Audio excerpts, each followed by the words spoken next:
This is the Lone Crater YouTube. We hope this video helps. You should start with the basics that matter. Charge the case and both earbuds to at least 50%, then remove any protective film so contacts meet. Once done, enable Bluetooth on your phone and close other audio apps to prevent conflicts. Make sure the case lid is closed for a moment, then open it to wake the buds.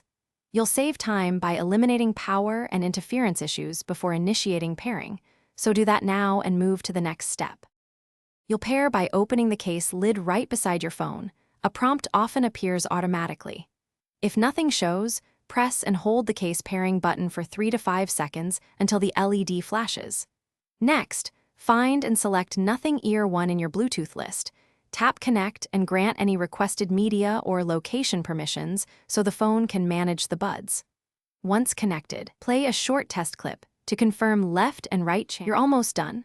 Open the Nothing app to customize touch gestures, noise cancellation, and EC, and install any firmware updates for stability.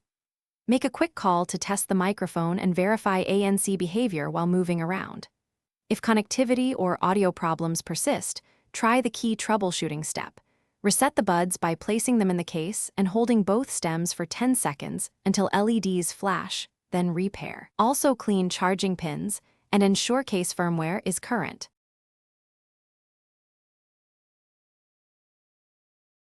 Thanks for watching. Consider subscribing if we helped you.